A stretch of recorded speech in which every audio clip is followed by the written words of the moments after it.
বন্ধুরা, এর আগে হয়তো সাবুদানার অনেক রেসিপি তোমরা বাড়িতে ট্রাই করেছো, তবে আজকের রেসিপি হয়তো আগে কখনোই বানিয়ে দেখোনি। আজকে সাবুদানার একদম ইউনিক একটা ডিজার্টের রেসিপি তোমাদের সাথে শেয়ার করব। আর এই রেসিপির স্বাদ একদম পুরো অমৃতের সমান, মুখে দিলেই মিলিয়ে যাবে। সাবুদানার এই রেসিপিটি বানিয়ে খাওয়ার পর মালাই বা রসমালাই খেতে একদমই ভুলে যাবে।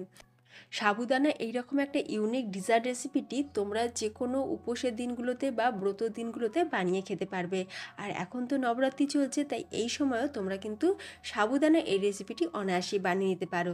তাহলে চলো দেখে নেওয়া যাক আজকের এই দারুণ স্বাদের সাবুদানা রেসিপি। তো প্রথমেই একটা বোলের মধ্যে আমি নিয়ে নিচ্ছি 1 কাপ সাবুদানা। এখানে আমি বড় যে সাবুদানাটা সেটা ব্যবহার করছি, তোমরা চাইলে ছোট সাবুদানা দিয়েও কিন্তু বানাতে পারো, কোনো অসুবিধা নেই। এখন আমরা সাবুদানাটা ভালো করে জল দিয়ে ধুয়ে নেব, যাতে করে সাবুদানার মধ্যে যে ময়লাটা থাকে সেটা যাতে বেরিয়ে যায়। তো এখানে আমি 1 কাপ পরিমাণে সাবুদানা নিয়েছি। তোমরা যে কোনো একটা কাপের মাপ সেট করে নেবে, তাতে করে বাকি উপকরণগুলো দিতে আমাদের সুবিধা হবে। এবার ভালো করে 2 থেকে 3 বার জল পাল্টে ধুয়ে নেওয়ার পর এখন আমরা এর মধ্যে দিয়ে দেবো 1/2 কাপ পরিমাণে দুধ। এখানে আমি উষ্ণ গরম দুধ নিয়েছি, 1/2 কাপের থেকে একটু বেশি। তো তোমরা চাইলে কিন্তু জল দিয়েও সাবুদানাটা ভিজিয়ে রাখতে পারো, তবে দুধ দিয়ে ভিজিয়ে দিলে দারুণ টেস্ট হয় এই ডিজার্টের মধ্যে। তবে তোমরা দুধ বা জল যেটাই নাও না কেন, পরিমাণ কিন্তু বেশি রাখবে না, তাহলে সাবুদানার মধ্যে দুধ বা জলের পরিমাণটা বেশি হয়ে যাবে। আর অবশ্যই কিন্তু উষ্ণ গরম নেবে, দুধ হোক বা জল। তো আমি এখানে উষ্ণ গরম দুধ দিয়ে সাবুটাকে ভিজিয়ে রেখে দিলাম 1/2 ঘন্টার জন্য।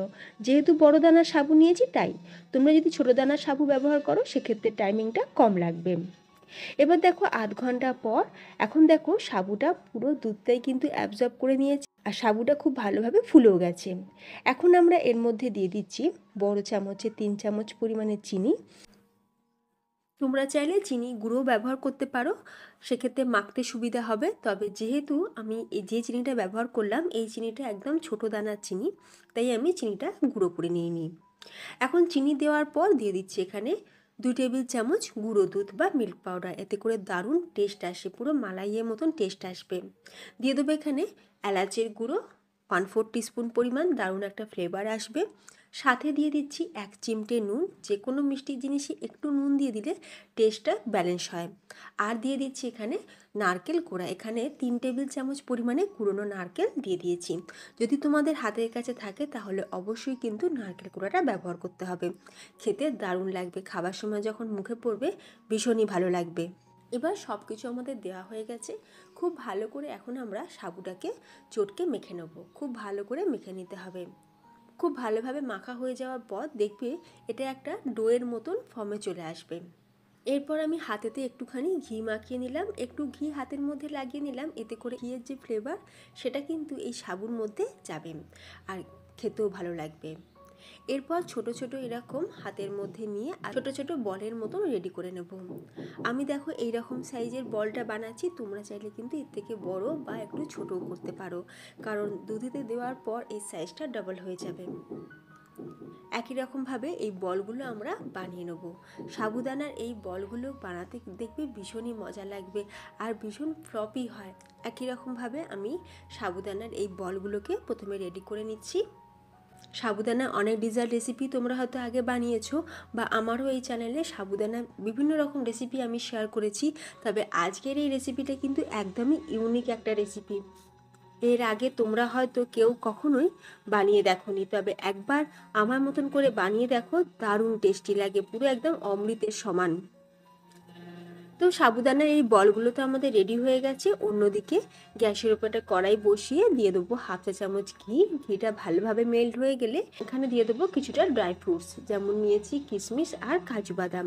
কাজু বাদাম আর কিশমিশ দেওয়াটা কিন্তু সম্পূর্ণ অপশনাল, তোমরা চাইলে নাও দিতে পারো, তবে দিলে ওই আর কি, খাবার সময় যখন মুখে পড়বে একটু ভালো লাগবে খেতে।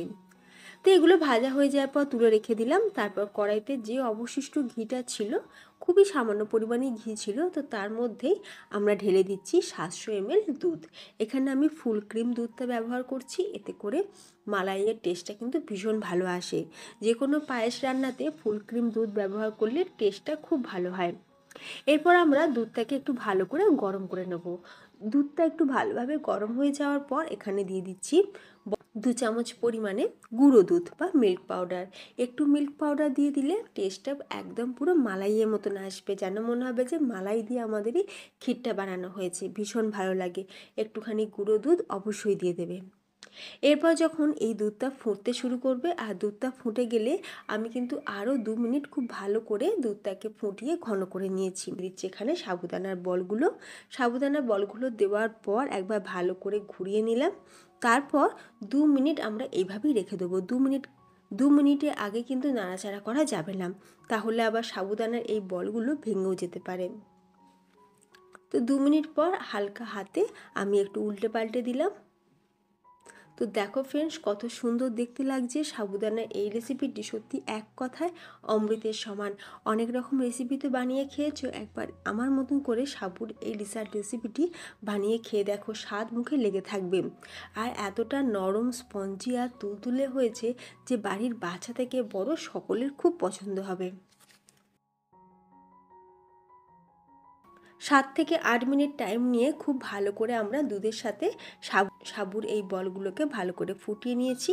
আর খুব ভালোভাবে কিন্তু আমাদের সাবুর বলগুলো কুকও হয়ে গেছে।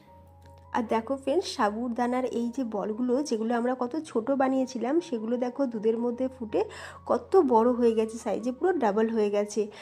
এখন আমি দিয়ে দিচ্ছি এখানে পাটালি গুড়।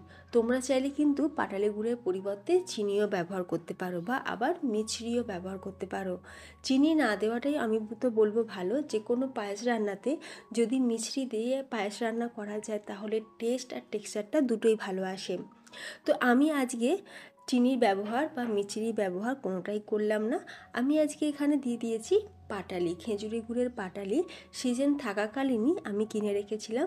বাড়িতে যখনই কারোর জন্মদিন হয় বা বার্থডে পার্টি থাকে, তো আমি সেই খেজুরের গুড় দিয়েই বাড়িতে পায়েস রান্না করে থাকি। খেজুরি গুড়ের পাটালি কিনে যদি ফ্রিজেতে রেখে দেওয়া যায় এয়ারটাইট কন্টেনারের মধ্যে ভরে, তাহলে সেটা অনেক দিন পর্যন্ত কিন্তু ভালো থাকে। এবার যে ভাজা কাজু আর কিশমিশটা রেখেছিলাম সেটাকে দিয়ে ভালো করে মিক্স করে নিয়ে গ্যাসের ফ্লেমটাকে অফ করে দিয়েছি। তো দারুণ লোভনীয় সাবুর এই রেসিপিটি কিন্তু আমাদের একদম তৈরি। ফ্রিজে রেখে ঠান্ডা ঠান্ডা সার্ভ করো, মন প্রাণ জুড়িয়ে যাবে।